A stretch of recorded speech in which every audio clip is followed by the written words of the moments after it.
I'm not a public carver. I usually just carve in my own space. It's more of a kind of a retreat for myself, just a relaxing time. The whole reason why I started doing this was just pretty much an exercise in subtractive sculpture. It's fun because as you're making decisions, you're kind of impulsive and you got to think through it, you got to slow yourself down, but still kind of keep your rhythm going. I had some ideas of what I wanted to put into it, but for the most part, it's just kind of a work as you go, and whatever kind of pops in your head as you're working with the material, incorporated in there. I wanted to incorporate a bunch of imagery that was part of the area, so that when people looked at it, it was reflective of the space that they're in. My name is Ed Crowell. I live in Canton, Connecticut, and I'm an artist. A Wonksunkamug was one of the names that they have written down in the books, based on oral tradition and stories. And so I thought, as one of the older names associated with the lake, we put him down at the bottom of the sculpture, give it a little bit more dimension, and also make people curious as to who it was and maybe find out a little bit more about the place they're spending their day. But with this particular piece, with a piece, vertical, linear piece, I said we might have to build something off the front of it. So I thought, what bigger to do than to be a historical figure. And so I went with this character right here because I'm a kind of a lover of history myself. So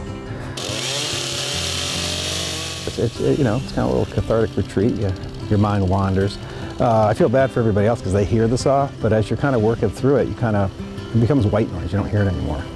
It disappears, and you start just thinking about stuff. You look at like a sculpture, and you're thinking about that, and think about my kids all the time. What are they doing right now?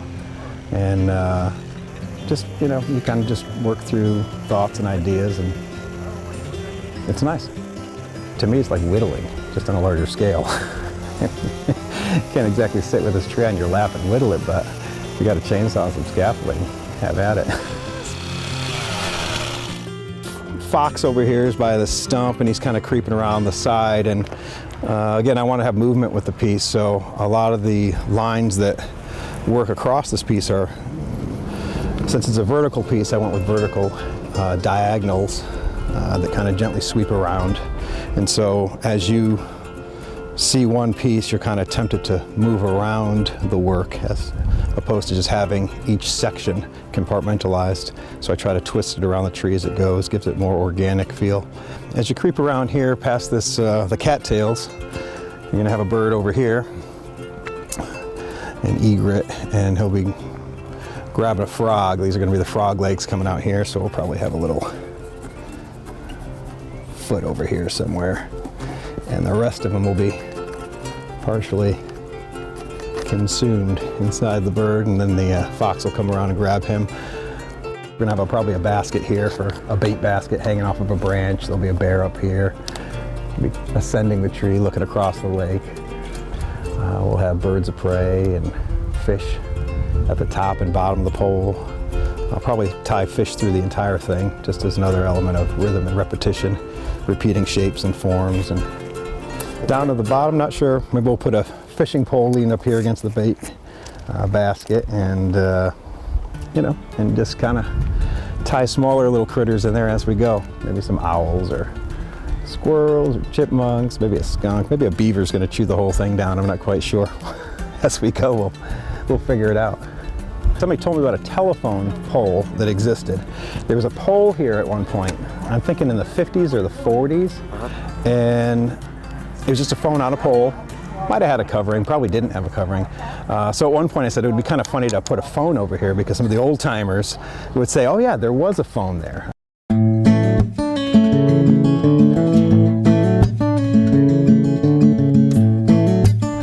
We have an eagle, and he's grabbed a fish, and he's just kind of soaring over the top.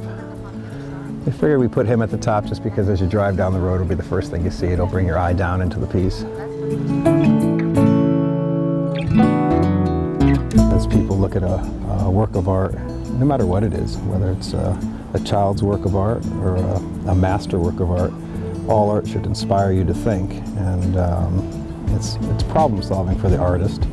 But for the viewer, it doesn't really matter what the artist's intent is. It's just that you should be thinking about it, sharing your own experience, your own thoughts, your own memories, and again, just a catalyst for dialogue.